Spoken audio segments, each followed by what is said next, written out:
All right. Hello and welcome everybody to the first episode of Roundball Review, a basketball podcast. If you're new to the channel, welcome in. I'm glad to have you. And if you've been here before, welcome back. It's great to see you. Now, the purpose of the show is really pretty simple, just want to have a place to talk some hoops. There's a lot of smaller topics that aren't really suitable to be full videos. And I felt like this was a good way to kind of just get those opinions out or, just have a little bit of fun, talking some basketball. But yeah, this being the first episode, we're going to keep it pretty simple. Shouldn't be too long. We're aiming for maybe an hour or a little bit under an hour, 40 minutes to an hour. We'll see how it goes. And without further ado, I guess let's get into it. So at the time of recording this, just the other day, Jerome had an insane game against the Philadelphia 76ers. He had 33 points on 8 for 8 shooting from behind the three-point line, and that's amazingly impressive. I think that's the most threes without a miss ever in Cleveland Cavaliers history. And then as far as NBA history goes, I think he's the 11th person to ever do that. But I will say, it is a little bit of a damper on this cool moment that they didn't win the game. They ended up losing to the 76ers by 3 points, which is pretty rare this season for the Cavaliers. They've been a great team this season. I think they might be the only team to have still not lost 10 games. Or maybe the Thunder haven't either. I don't think the Thunder have. Let me check on that, actually. I got the standings up here. Yeah, the Thunder haven't lost 10 games either.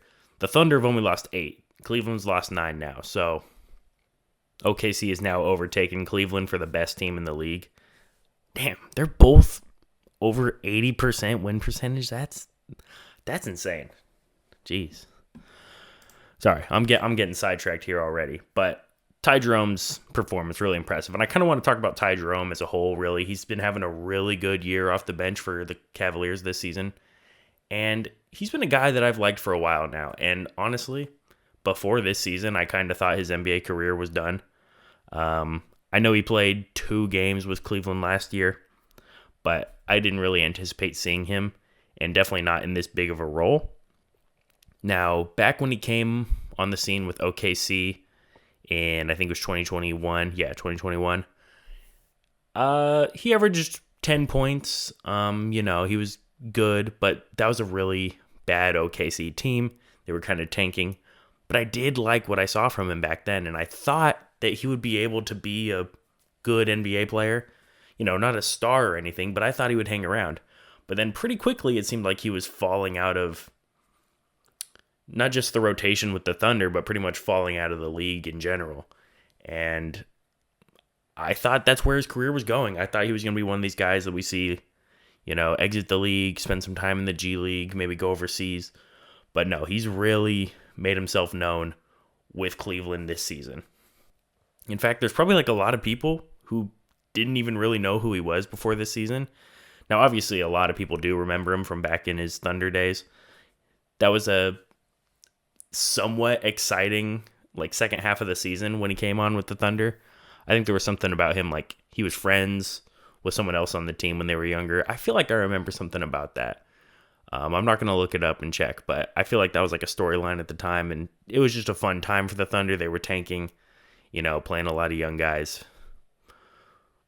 But yeah, it's great to see Jerome really get a chance here with the Cavaliers and make a difference on a really good team. I knew he was shooting really well this season, but I'm looking at his stats right now, and he's shooting just under 46% from 3 on pretty high, not high volume, 3.5 per game. Nowadays, that's not that high a volume, but it's still really impressive. In only 18 minutes per game. So per 36s don't really mean anything, they don't translate necessarily. It's not like, oh, you play 36 minutes, you're automatically going to average that. But just to kind of get a view on his stats, he's averaging 21.6 points per 36 minutes, 6.5 assists, 4.5 rebounds, 2.5 steals. So he's packing a lot of impact into those 18 minutes per game. And again, I just want to reiterate, that doesn't mean he'd be averaging these if they actually gave him 36 minutes a game, but that's what he's on track to average if he did play 36 minutes. So it just goes to show how impressive he's been given the minutes that he gets every game.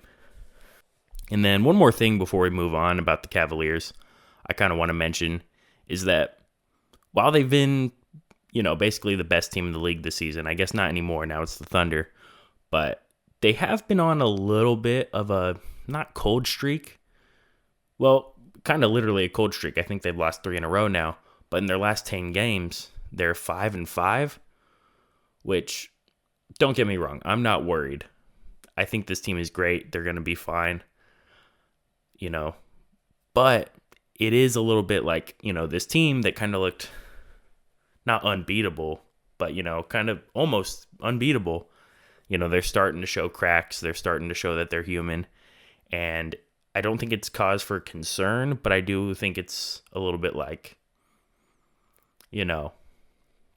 where can they tighten some things up? And is there a trade out there that maybe they would look to make? If I'm not mistaken, I think there were reports out there that they want Cam Johnson as their starting small forward. And maybe they can make that deal happen. I don't know. They don't seem to have a ton of assets, but, maybe they could make that happen. A player that I would like for them is Denny Avdia. And they could make the money work with like Max Strus or something. I know they like Mike Strus in Cleveland, but also I don't know if they could do that trade because they don't have a ton of assets, tradable assets. And Portland did just give up like 2 first-round picks and 2 second-round picks or something like that for Denny. So, maybe they're not going to give him up for what Cleveland has to offer, but he would be a good fit there. So, yeah, there might be a few question marks here and there in Cleveland, but overall, they're having an amazing season. They've been a great team all year. Some people say they should have 4 All-Stars. And given the way they've played, it's hard to argue with that. They've been so good, but, they're probably going to have 2 All-Stars, maybe 3, but probably 2. Donovan Mitchell's already in as a starter, which we're going to talk about a little bit later. And then probably Evan Mobley will make it, which is too bad because Garland, well, it's not too bad that Mobley's going to make it. He deserves it. I want him in there. That's not what I'm saying. But I would really like to see Garland in there. Garland's been a great this season. But yeah, that's all I really had to say on Cleveland for now. Moving on next, kind of a random topic, but I was watching a replay of the Spurs-Pacers game that they played in France recently. And to open the game, they had Wemby talk to the crowd, but they also had Bennedict Mathurin talk to the crowd. And for a second, I was like, wait, where's Bennedict Mathurin from? I forgot he's from Canada, which I think I knew, but I kind of just forgot that. But when I heard him talking in French to the crowd, I was like, wait, is he from France? How did I not know that? Why wasn't he on the national team or, whatever? But then, yeah, looking it up, I remembered that he's from Canada. He's Canadian. And they do speak French in Canada pretty widely. I've never been to Canada, so I can't say firsthand. But I do know that about Canada, that they speak French there, especially in, I think more so in Eastern Canada, like Quebec over there. But this isn't a geography podcast. I'm terrible at geography. History is more my game. Which does have to deal with geography, so maybe I should study it a little bit more. I don't know. But yeah, I wanted to talk about Bennedict Mathurin because he's a player that I kind of forget about sometimes. He had that impressive rookie season where he came on scoring a bunch of points, and then he had some ups and downs in that season. And then last year, his second year, it was good. The numbers dipped. The efficiency was, not the best. But then this season, I think he's having a really good year, Points are similar to what he had his rookie year. His efficiency's at an all-time high. Well, I guess he technically shot the ball from 3 better last season. But overall field goal percentage is up. 3-point volume's up a little bit.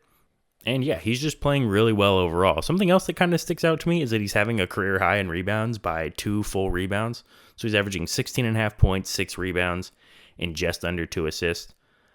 And I kind of forget with some of these guys sometimes just how young they still are. He's only 22 years old, like this guy's younger than me, and that's crazy to think about. Because when I was younger, literally every single NBA player was older than me. And then now as I keep getting older, I just shook the camera, that's my bad. But as I keep getting older, there's more and more players that are younger than me. And I think this is something that literally everyone thinks about. So I'm not saying anything like, oh, crazy and eye-opening here. Everyone probably thinks about this individually, but yeah, I don't know. It's just a weird mortality thing, I guess. But yeah, before I trailed off about that, I wanted to talk about Bennedict Mathurin. He's playing really well, and he's just a guy that I think, could we look up in 4 or 5 years and be like, oh shit, Bennedict Mathurin's one of the top 5 shooting guards in the league? And part of me is like, I think the player that he is right now is who he will be, a pretty good scorer. Maybe, like a one-time all-star guy, but part of me also thinks progression with NBA players is never linear. They always are getting better. I think there's a chance we could see a world where Bennedict Mathurin is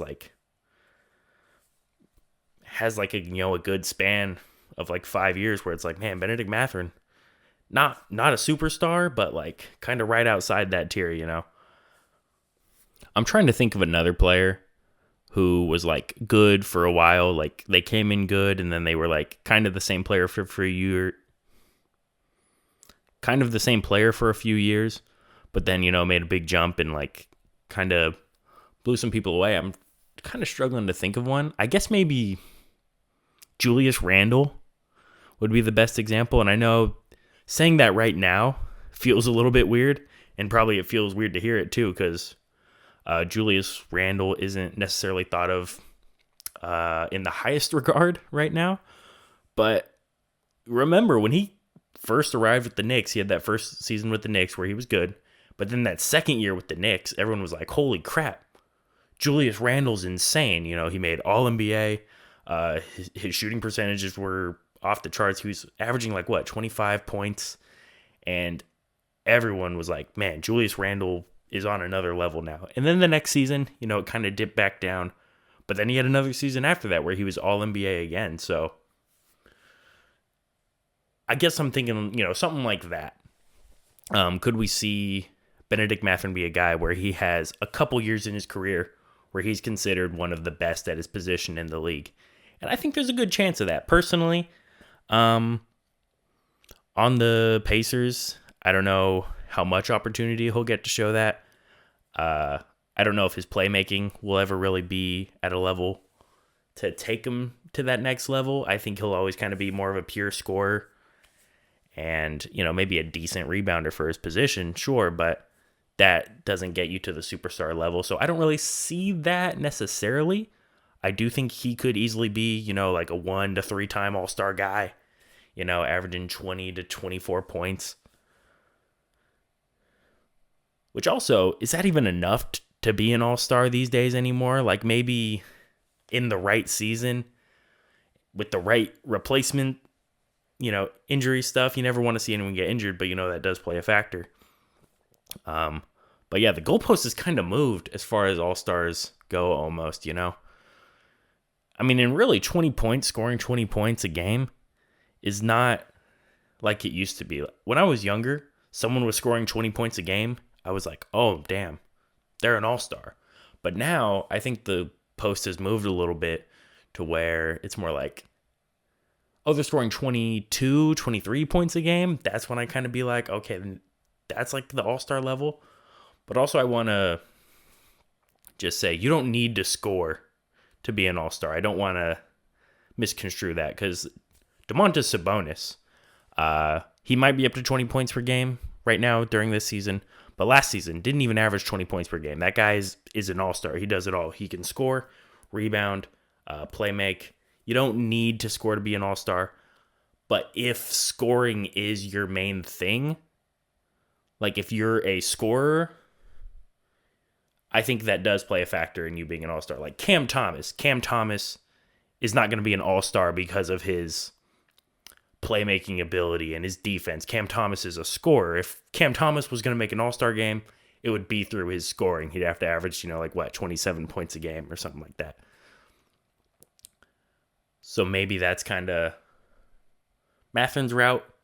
If he wants to be, not if he wants to be, if he's going to go the route of just being a scorer, which is fine. There's a lot of great scorers in the league. But that route, you kind of have to be scoring a certain amount to be an all-star.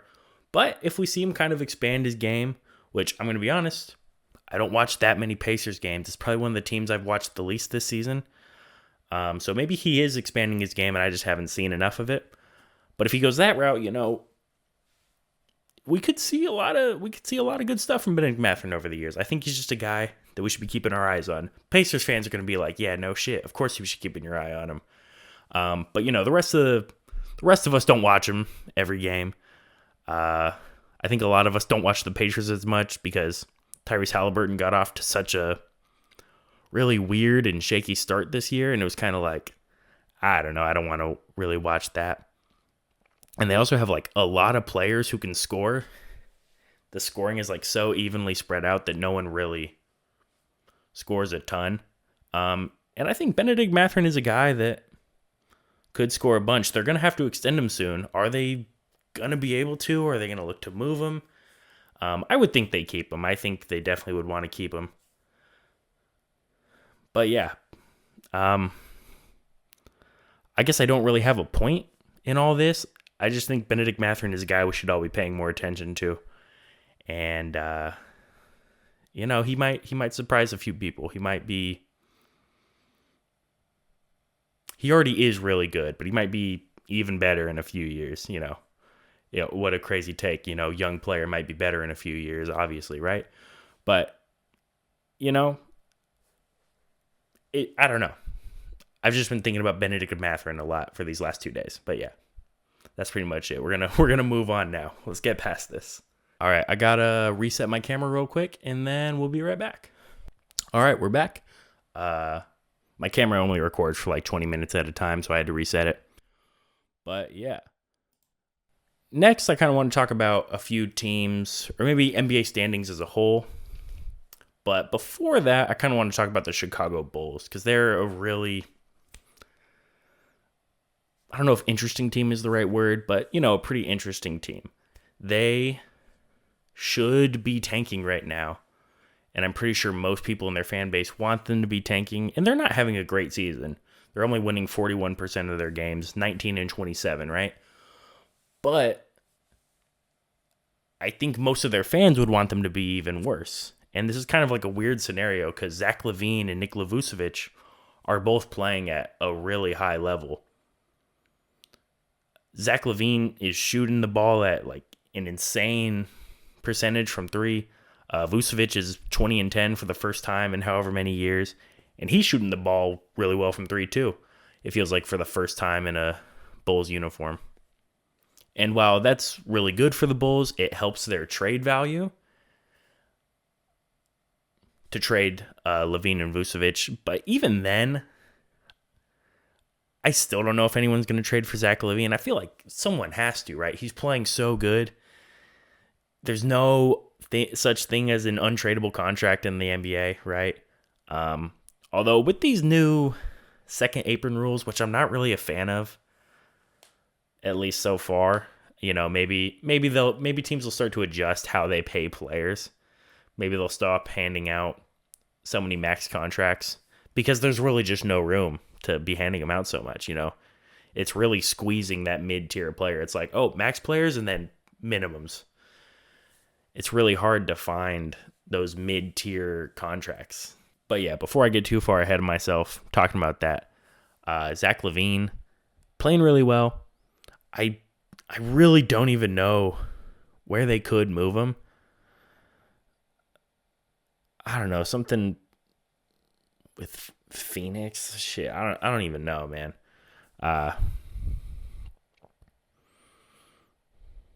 But yeah, like I was saying, LaVine and Vucevic playing really well. And they're kind of keeping the Bulls competitive. That right now they're in the play-in tournament. They're the 10th seed. They were playing a little bit better like a week or two ago. They've kind of been fading down in the standings a little bit. But it does seem like Philadelphia will probably catch them soon, as they're getting more healthy. Are they even really getting more healthy? But I do think Philadelphia is probably going to catch them eventually. And then the Bulls will be right outside looking in at the play-in. But even then, do you really want to just be tanking all these years to get the 7th to 14th pick? If you're tanking, you want to get the first pick. Which also, kind of to their credit, the Bulls have not really been tanking this year, weirdly enough. Levine and Vucevic have been playing a lot, and fair enough. You got to try to get their trade value up, and they've been doing that. But also, Booz Ellis hasn't been playing that much. He hasn't been very good when he does, so, you can kind of justify that. But if you're a team in this rebuilding mode, I think you would want to get him more minutes, kind of get his reps in, let him develop a little bit faster, get more comfortable out there on the court, and also he will help you lose games. But I know the coach and the players don't want to lose games. I know they're trying to win probably most every game that they're playing, or the players definitely are. I don't know how much coaches are affected by the general manager and stuff, how much they're in their ear and stuff. But, it seems like I was gonna say Hoiberg. Hoiberg's not their coach. Is it Billy Donovan? Yeah, Billy Donovan. Fred Hoiberg hasn't been their coach in a while. But yeah, it seems like, Billy Donovan's trying to win most of the games that they're in. Whether it's by not playing Josh Giddey at the end of fourth quarters because he doesn't trust his shooting, or, not playing Booz Ellis all that much. So the Bulls are really kind of in this weird no man's land as far as it comes to tanking and competing. Obviously they're not competing for anything real. They're not going for a championship. The most they could hope for is making the playoffs. Because honestly, who are they going to beat in a playoff series unless something crazy happens? But yeah, I really think the Bulls kind of need to choose a direction here. And I'm sure they're trying to trade Vucevic or Levine. And Levine, not or. But, maybe there's just no real deals out there. We're getting closer to the trade deadline, so maybe things will start to pick up here, and we'll start to hear more rumors about it, and then maybe we'll see something go through, But yeah, if there was a team to just decide, actually, they're playing really well. That's my bad. If there was a team to decide, actually, those two guys are playing really well, let's just let them play out and play, it would be the Chicago Bulls. It seems like every year the Bulls make decisions that are kind of counterproductive to their future. They're just kind of like, hey, let's be not mediocre. Well, no, yeah, pretty kind of mediocre, maybe slightly above mediocre, sell tickets and, sell tickets. That kind of seems to be their goal sometimes. So that being said, if there was a team to kind of just keep going with this weird no man's land cycle, it would be the Chicago Bulls. But I think they're finally ready to stop doing that. I think they're going to try to move people here at the trade deadline. And as the season gets closer to the end, I think we're going to start to see more Booz Ellis minutes, more, things that you wouldn't necessarily expect from a team that's trying to win, right? What does a package for Levine look like? Dude, I don't even know, man. I'd have to think about that for a while. Anything I say right now would be stupid. Like, I don't know, like they're not going to do a Bradley Beal for Levine. That'd be weird. That might be one of the few contracts that works. Yeah, no, I can't even think of anything. Could Memphis do something for Levine? That would be really weird, but I don't know why they would do that. I know they want to probably consolidate their roster down a little bit. They have so many darn good players on their team, but yeah, no, that's probably not the move. The Thunder probably could make it happen in a weird way if they really tried. Actually, no, Levine's making so much money. I don't think they could. Yeah, man, I don't know. Not that the Thunder would even want him anyways. Why would the Thunder want Zach LaVine? That would just be a weird fit. I don't know. They would have to give up too much it would hurt their depth way too much. But yeah, so the Bulls season so far, I give it a C- for not fully tanking, but kind of tanking. Playing some really good games. I don't know. It's a weird season from them. But yeah, moving on from that, I want to talk about Dallas now a little bit, and also just kind of some other teams in the standings. Dallas, things haven't been going great for Dallas lately. They're 4-6 in their last 10 games. They did beat the Thunder on the back of PJ Washington. He had a really good game, but he did have some shaky percentages. But they had a really good game against the Thunder. And I think that's actually the second time they've beat the Thunder this season without Luka. One of those times was without Shea as well, but still, really impressive. And also both of those times without Chet. But things kind of keep getting worse for the Mavericks.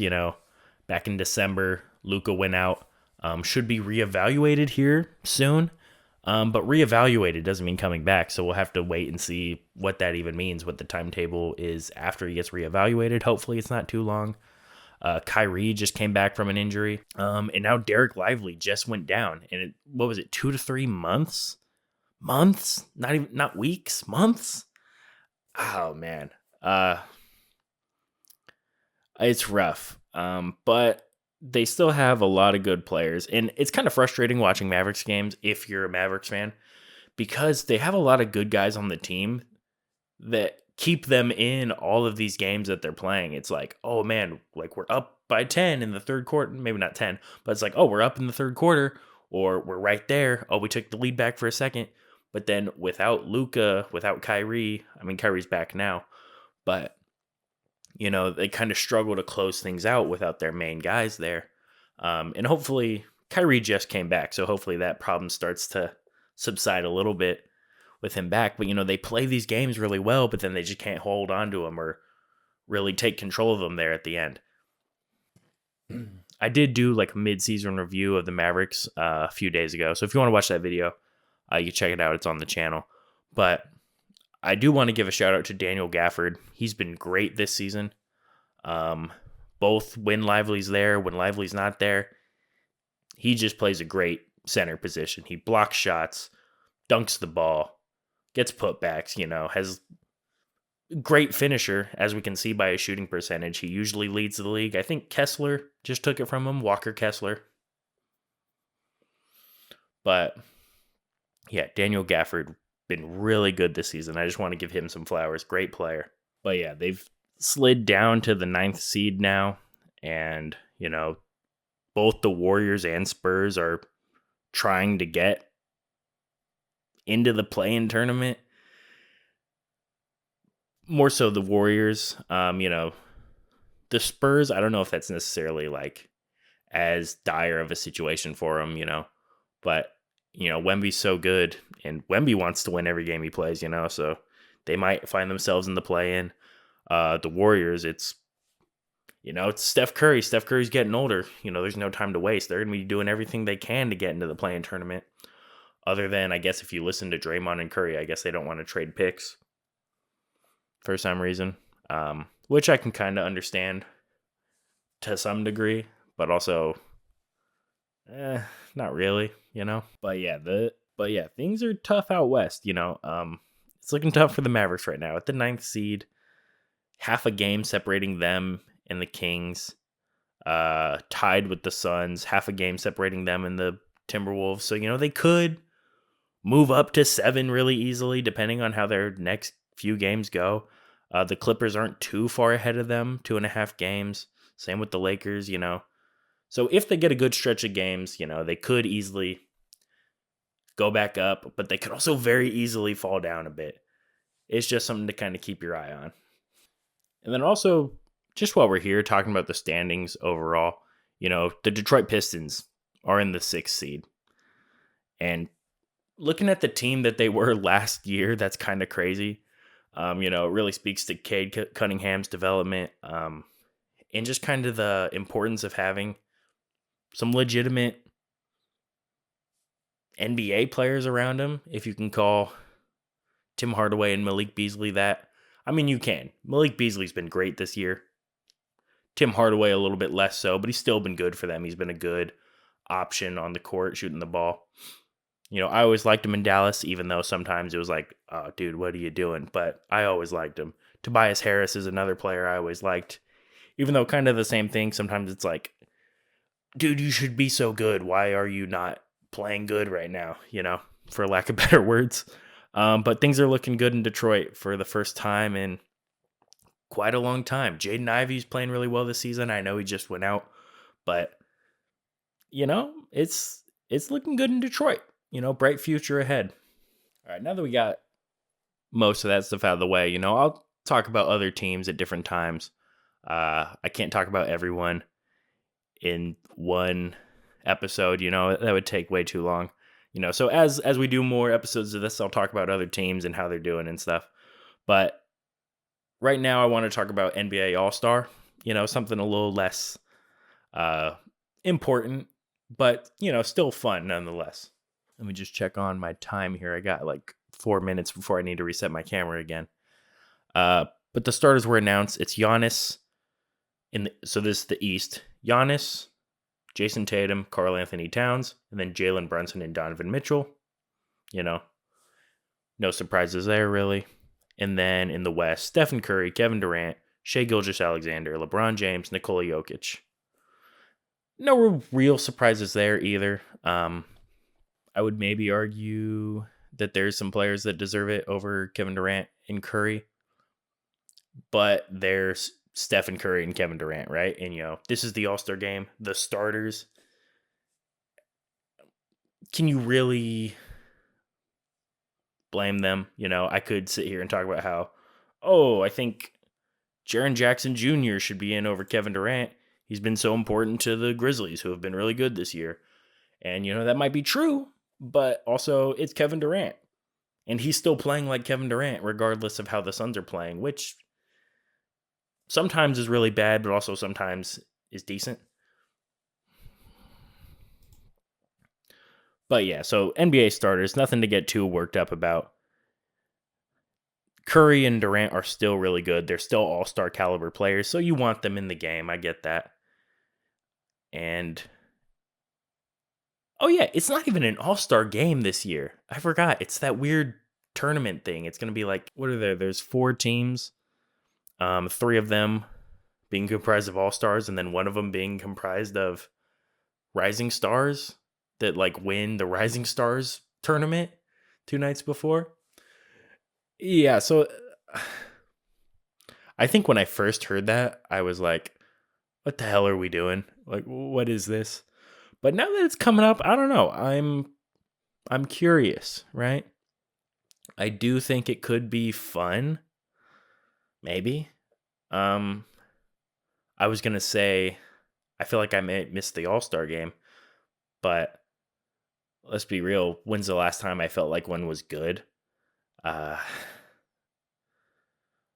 forget what year it was. 2020.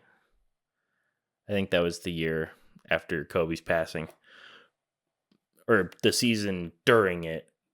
That season, the first year where they had the Elam ending, it was really good. And I think part of it was because there was a lot of it kind of was for Kobe in a way. And, the players were playing hard and it was really good. The second year was, it was decent. But then by the third year, it was kind of back to, whatever, just running up and down the court. Bad lobs, bad shots, kind of whatever, right? But yeah, so this tournament could be a lot of fun, maybe, hopefully, right? But yeah, so there's still 14 All-Stars to be announced, 7 from the West, 7 from the East. And I just want to go over some guys that I really think deserve it. And starting with that, I really hope, he probably won't, but I really hope Norman Powell makes the All-Star game. Not game, makes an all-star team, I guess. He's been so good this year. He kind of started off the year shooting the ball really well, and we were like, okay, he's going to cool down, but then he just never did.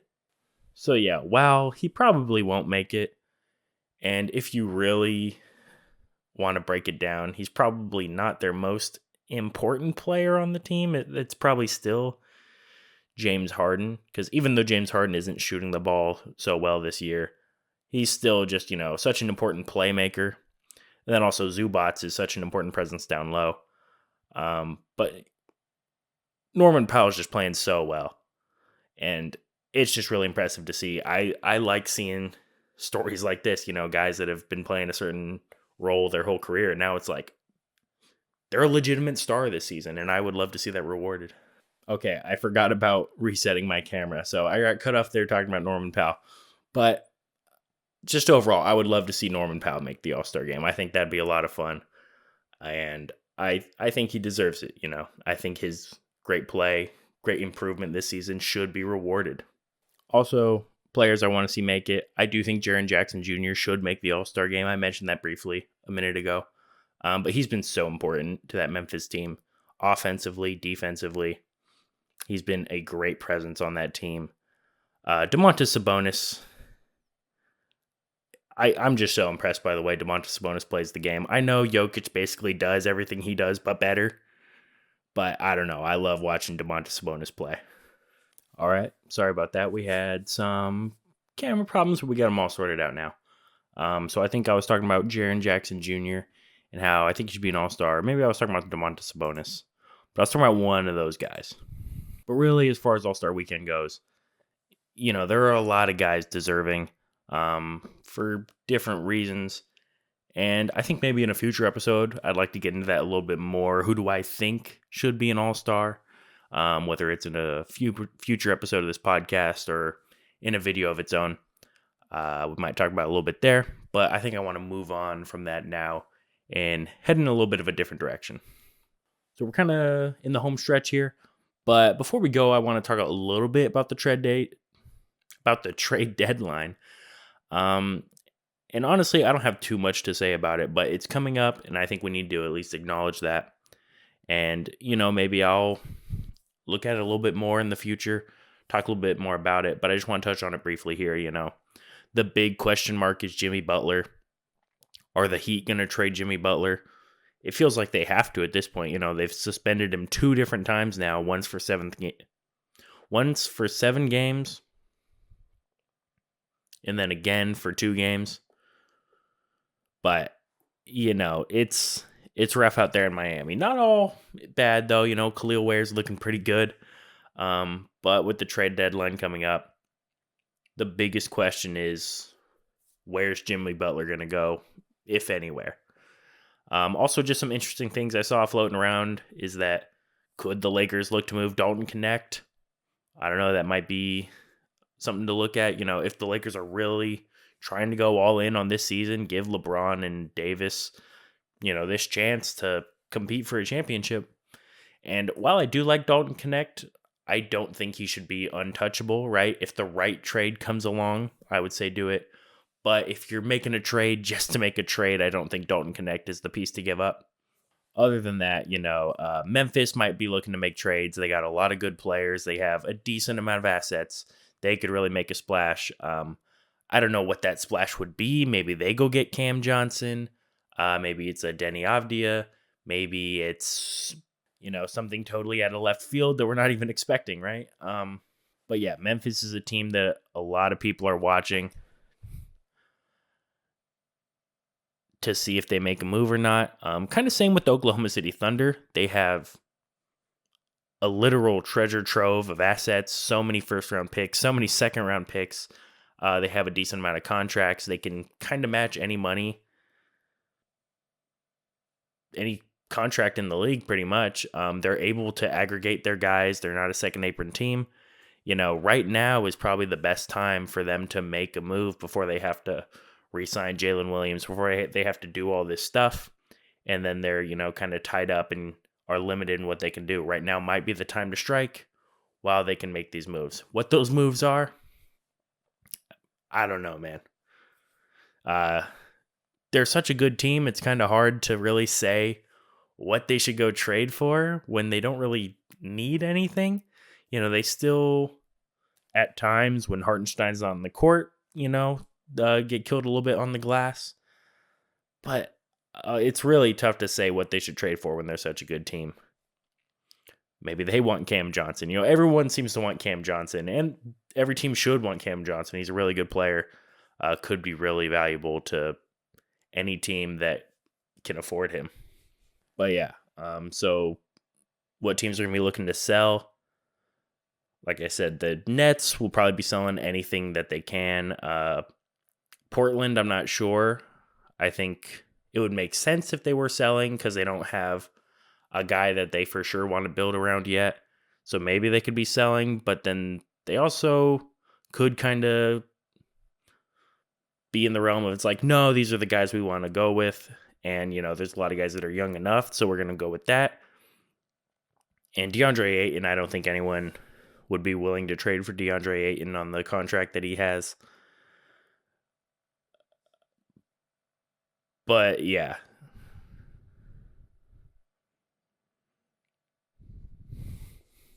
Obviously, like I said earlier, the Bulls should be selling. I might have already said that again. Maybe the Jazz. They have a few interesting players. Colin Sexton. Colin Sexton could be good on a few different teams. I don't know what the ideal situation for him would be. Everyone's always talking about the Magic needing a dynamic guard. Maybe he could be that there, But I don't think that's the best fit in the world. But, I'm just throwing some stuff out there. Pelicans. This has been such a weird, atrocious, injury-riddled season for the Pelicans. They might look to sell, They probably won't trade Zion. I'm saying they probably won't. But if they did look to trade him, that could severely change the landscape of the league. But yeah, Pelicans might have a lot that they're looking to get off of. The Wizards have some interesting players. Jonas Valanciunas. Everyone talks about the Lakers trading for him. Maybe that'll happen. Some people say it's kind of like a sure thing. Other people are like, maybe it won't really happen. But I think that would be an interesting move at least. I don't know if anyone wants Kyle Kuzma at this point. I think the Mavericks tried to get him last year, but they weren't really able to make that happen. Honestly, kind of a good thing. We got PJ Washington, Gafford, and then went to the finals. Didn't win the finals, obviously, but, that's how things go. But yeah, so nothing too concrete. Maybe in the future I'll have some more trade deadline content lined up for you. But as for now, I think that's pretty much it. And this is probably going to be the end of the basketball portion of this podcast. I might stay on for a couple more minutes. But I just want to say I appreciate you guys tuning in. If you did, if you made it this far, consider subscribing to the channel so you don't miss the next episode. Hit the bell, like the video, all that stuff. Let me hear what you think in the comments about, anything I said here today, or really just anything about basketball in general. This is a real, just kind of place to have a discussion about basketball. Because basketball is a beautiful sport. Yeah. But yeah, now that we're done with the basketball portion, I'm going to stick around for a couple minutes. So if you're only interested in basketball, you can tune out now. No hard feelings. I'll see you in the next one. See you later. But if you're going to stick around, I'm going to talk a little bit about what I've been playing recently, video game wise. And that is Red Dead Redemption 2, a game that I have not played in at least 6 years, maybe 7 years. I think I haven't played it in maybe 5 or 6 years, maybe not 7. I think it came out in 2018. So yeah, I haven't played that game in a long time though. And the last thing I remember doing on that game, what was it, 5-6 years ago when I did play it? I remember getting on top of a train and then just kind of riding it all the way around the map. And where I'm at in the story, didn't really remember all that, but I turned it on today for the first time in a long time on the PS4. And I just sat down and kind of made myself get invested in it again. And I had a lot of fun with it. I kind of remembered why that game was so fun. And honestly, I never got too far. For those of you that have played it before, I'm in chapter 3, which you probably know is only like maybe a quarter of the way through the game, right? I think it's I don't know how many chapters there are. It's like, 12, 13, something like that. But yeah, Red Dead Redemption 2. I forgot how cool that game was, The whole thing where you can pet dogs, you can trim your beard, all this different stuff. Just a fun time, I have a lot of fond memories of the first Red Dead Redemption. So I remember when I played the second one for the first time, and what's his name, James Marston, showed up. Like, I actually got emotional. I was like, oh my god, like, that's a character I spent so much time with. And I don't want to spoil the first game, but you get really invested in this guy, and it's like a real emotional journey for him. So seeing him again in this second game was in hearing his voice, it was like actually an emotional moment for me, which is kind of weird to think about, in a video game. But yeah, that's enough of talking about me crying over Red Dead Redemption. Other game I've been playing recently, Dragon Age Inquisition. Not when the first came out. Let me backtrack. Dragon Age Veilguard, the fourth game, just came out recently. I haven't played it yet because back in the day on the Xbox 360, I played the first game, Dragon Age Origins, and then Dragon Age 2, and I loved both of those games. The first one is almost a perfect RPG, almost. I say that I would have played that game so many times if there wasn't one section in the game where you got to go through. It's called the Fade. You're just like in this magic, wispy other dimension for like 5 hours. And if that portion wasn't in the game, I would have played that game so many times by now. But I have played that game twice through, and it's one of my favorite RPG experiences, other than that stupid Fade portion. But then Dragon Age 2, some people have a lot of complaints about it, there's not as much strategy as the first game, which I can understand, but sometimes I don't really want to mess around with all the strategy stuff.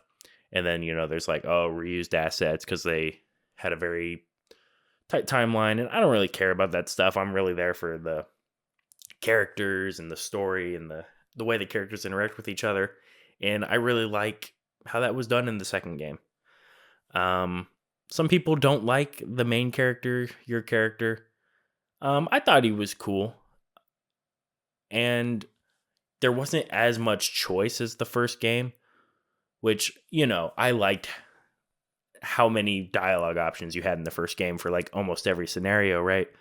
But I'm kind of okay in the second game that it was turned down a little bit, because you weren't really playing a created character in the second game. You could create them kind of however you wanted, but it was kind of supposed to be this guy, Hawk, or I guess girl, but it's supposed to be this guy, Hawk. You're supposed to play it as a mage, but you could play it not as a mage. But so it was kind of, they gave you this character and they gave you a few different ways you could play him. So it was a little bit more understandable that you didn't have as many dialogue options, and he was voiced, obviously. So when you voice a character, you can't have as many options. But overall, really fun game. I had a great time with Dragon Age 2. But when Dragon Age Inquisition came out, the third game, we ended up getting it on Xbox 360 on like Black Friday or something, a year after it came out or something like that. And I don't know, I just couldn't get into it at the time. It was my least favorite of the three games, and I just didn't play it like more than a couple hours. I don't know. It wasn't the same to me, and I hated it, honestly. But now that Veilguard came out on the PC, I've been trying to go back and play Inquisition, and honestly, I'm having a great time with it. It went from my least favorite Dragon Age game to now it might honestly be my favorite of the three. It's just so good. There's so much to do. Some people say it's like an MMO, but there's no one else there, so it's like boring. But I don't know. I kind of disagree. There's like so much to do, and I think it's also interesting. There's like different things to gather, and it's like you're building up the Inquisition, and then the portions of the game where you do interact with other characters are still really good. Maybe not as good as the other ones, but I don't know. I've been having a lot of fun with it. Really good game. Can't wait to play the fourth one. I've been trying not to read anything about it, so we'll see how that goes. And then my camera's dying here, so I just want to get a few more things off here. Talk a little bit about comics, DC Comics.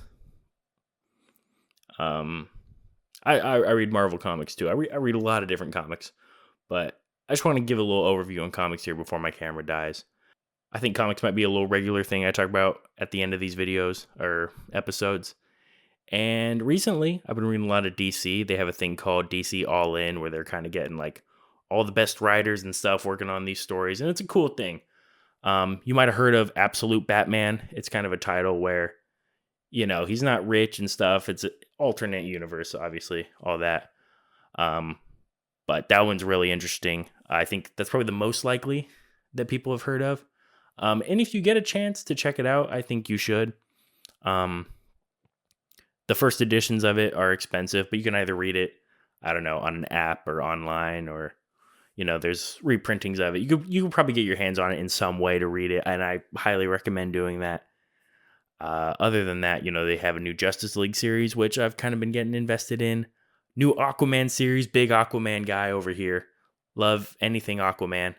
I'm tired of Aquaman getting all the hate. I did not watch the movie, though, so maybe I can't say I'm the biggest Aquaman fan, because I did not watch the movie, and I don't know if I intend to. Maybe I will when I'm like 67 and don't have much else to do. That's actually completely off topic, but like when I'm retired, I think maybe I should not watch any One Piece right now, and then when I'm retired and have nothing to do, I'll just like binge One Piece all day. That'll be like my life. But I don't know, that's just a dumb idea I've been kicking around for a while now. Also, Marvel Ultimate Universe, Ultimate Spider-Man. Great series so far, check it out. Not really a spoiler, but Uncle Ben is alive in this one, so no worrying about, well, maybe I shouldn't say that. I might recommend it and then they end up killing him at some point. I don't know. But he's definitely alive for now. But it's a fun read. It's a really good read. Ultimate Spider-Man, the new series, I think it'd be like volume 2, because there was one way back in the early 2000s. Not that one. That one's good too, though. Read that one too. I'm kind of getting a little bit all over the place here. I got to wrap things up before my camera dies. But yeah, I appreciate you guys watching. I'll try to be back next week with another episode. This will mostly just be a place where I, throw the smaller basketball things that I can't really turn into full videos. And then, I'll just ramble for a little bit at the end for the people that want to stick around. But yeah, I appreciate you guys hanging out if you did. And I'll catch you guys later. Peace. All right.